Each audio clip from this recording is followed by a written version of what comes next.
ഓരോ മഴക്കാലം വരുമ്പോഴും മഴയേക്കാൾ സ്പീഡിൽ പെയ്തു തോർന്നു തീരുന്നതാണ് മുല്ലപ്പെരിയാർ ഡാം വിഷയം.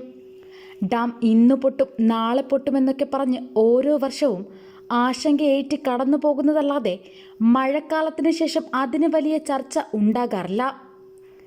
ചപ്പാത്തിലും ഉപ്പുതറയിലുമൊക്കെ സമരങ്ങൾ നടത്തി ജനങ്ങൾ മുറവിളി കൂട്ടുമ്പോൾ സാങ്കേതിക കാരണങ്ങൾ പറഞ്ഞ് സർക്കാർ കൈയൊഴിയുന്നതല്ലാതെ യാതൊരു ഇടപെടലും ഉണ്ടാകുന്നില്ല. ഇപ്പോൾ മുല്ലപ്പെരിയാർ ഡാമിന്റെ സുരക്ഷയിൽ ആശങ്ക പങ്കുവച്ച് കേന്ദ്രമന്ത്രി സുരേഷ് ഗോപി രംഗത്തെത്തിയിട്ടുണ്ട്. നിലവിലെ അവസ്ഥ പേടിപ്പെടുത്തുന്നതാണെന്നാണ് അദ്ദേഹം പറയുന്നത്.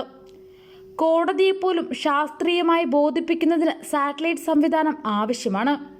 ഡാം പൊട്ടിയാൽ ആര് ഉത്തരം പറയുമെന്നും കോടതി പറയുമോ എന്നും അദ്ദേഹം ചോദിച്ചു. മുല്ലപ്പെരിയാർ നിൽക്കുന്നത് ഹൃദയത്തിൽ ഇടിമുഴക്കം പോലെയാണ്. നമുക്കിനി കണ്ണീരിൽ മുങ്ങിത്താഴാൻ സാധിക്കില്ലെന്നും സുരേഷ് ഗോപി പറഞ്ഞു. വയനാട് ദുരന്തവും തുംഗഭദ്ര അണക്കെട്ടിനുണ്ടായ തകരാറും കാലാവസ്ഥാ വ്യതിയാനത്തിന്റെ സാഹചര്യങ്ങളുടെയും പശ്ചാത്തലത്തിൽ കേരള മുഖ്യമന്ത്രിയും തമിഴ്നാട് മുഖ്യമന്ത്രിയും ചർച്ച നടത്തി മുല്ലപ്പെരിയാർ പ്രശ്നത്തിന് ശാശ്വത പരിഹാരം ഉണ്ടാക്കുവാൻ ശ്രമം നടത്തണമെന്ന് മുല്ലപ്പെരിയാർ സമരസമിതി ആവശ്യപ്പെട്ടിരുന്നു. ഇക്കാര്യത്തിൽ കേന്ദ്ര സർക്കാർ മധ്യസ്ഥം വഹിക്കണമെന്നാണ് അവരുടെ ആവശ്യം.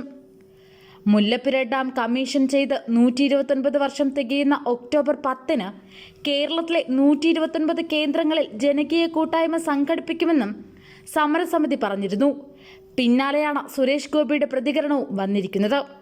ഇനി അറിയേണ്ടത് കയ്യടി കിട്ടാൻ പ്രസംഗിച്ച് മടങ്ങുന്നതല്ലാതെ വിഷയം കേന്ദ്ര സർക്കാരിന്റെയോ പ്രധാനമന്ത്രിയുടെ ശ്രദ്ധയിൽപ്പെടുത്താൻ സുരേഷ് ഗോപി തയ്യാറാവുമോ എന്നാണ്. വയനാട് ദുരന്തത്തിന്റെ പശ്ചാത്തലത്തിൽ മുല്ലപ്പെരിയാർ അണക്കെട്ടിന്റെ സുരക്ഷയെപ്പറ്റി സമൂഹ മാധ്യമങ്ങളിൽ വീണ്ടും ചർച്ച സജീവമായിട്ടുണ്ട്. കഴിഞ്ഞ ദിവസങ്ങളിൽ സംസ്ഥാനത്ത് കനത്ത മഴ പെയ്തപ്പോൾ മുല്ലപ്പെരിയാർ അണക്കെട്ടിന്റെ മഴ പ്രദേശത്ത് താരതമ്യേന മഴ കുറവായിരുന്നു. ജലനിരപ്പ് ഇതുവരെ ആശങ്കാജനകമായ വിധത്തിൽ ഉയർന്നിട്ടില്ല. 131.70 അടി വെള്ളമാണിപ്പോൾ അണക്കെട്ടിലുള്ളത്. ഇത് 136 അടിയിൽ എത്തിയാലേ സ്പിൽവേ ഷട്ടറുകളുടെ ലെവലിലേക്ക് വെള്ളം എത്തുകയുള്ളൂ. അണക്കെട്ടിന്റെ അനുവദനീയ സംഭരണശേഷി 142 അടിയാണ്. മുല്ലപ്പെരിയാർ വിഷയത്തിൽ വിശദമായ പഠനം നടത്താൻ സുപ്രീം കോടതി 2010 നിയോഗിച്ച ജസ്റ്റിസ് AS ആനന്ദ് കമ്മിറ്റിയുടെ നിർദ്ദേശപ്രകാരമാണ് 2014 അണക്കെട്ടിലെ ജലനിരപ്പ് 136 നിന്ന് 142 അടിയാക്കി ഉയർത്തിയത്. അണക്കെട്ടിന് ബലക്ഷയമുണ്ടെന്ന കേരളത്തിന്റെ വാദം കോടതി അംഗീകരിച്ചില്ല. അണക്കെട്ടിന്റെ സുരക്ഷ കൃത്യമായ ഇടവേളകളിൽ പരിശോധിക്കാൻ മേൽനോട്ട സമിതിക്കും സുപ്രീം കോടതി രൂപം നൽകി. 5 അംഗങ്ങളുള്ള ഈ സമിതിയെ സഹായിക്കാൻ 5 അംഗങ്ങളുള്ള ഉപസമിതിയും രൂപീകരിച്ചിട്ടുണ്ട്. ഈ സമിതികളുടെ പരിശോധനകൾ ഇടയ്ക്ക് നടക്കാറുണ്ടെങ്കിലും ജനങ്ങളുടെ ആശങ്കയകറ്റാൻ ഇത് പര്യാപ്തമാകാറില്ല.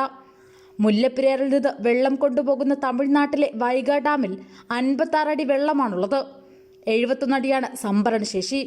മുല്ലപ്പെരിയാറിലേക്ക് സെക്കൻഡിൽ 2484 ഘനയടി വെള്ളം ഒഴുകിയെത്തുമ്പോൾ 1400 ഘനയടി വെള്ളം തമിഴ്നാട് കൊണ്ടുപോകുന്നുണ്ട്. മുല്ലപ്പെരിയാറിൽ പുതിയ അണക്കെട്ടിന് കേരളത്തിന്റെ നീക്കത്തെ തമിഴ്നാട് സർക്കാർ എതിർക്കുകയാണെങ്കിലും കേരളം ആവശ്യത്തിൽ ഉറച്ചു നിൽക്കുകയാണ്. പുതിയ അണക്കെട്ടെന്ന ആവശ്യം ഉന്നയിച്ച് കേരള നിയമസഭ പ്രമേയം പാസാക്കിയിട്ടുണ്ട്. പുതിയ അണക്കെട്ടിനുള്ള നടപടികൾക്കായി പരിസ്ഥിതി അനുമതി തേടിയുള്ള കേരളത്തിന്റെ അപേക്ഷ പരിഗണിക്കാനിരുന്ന യോഗം കാരണം വ്യക്തമാകാതെ പരിസ്ഥിതി മന്ത്രാലയം കഴിഞ്ഞ മെയ് 28-ന് ഉപേക്ഷിച്ചിരുന്നു.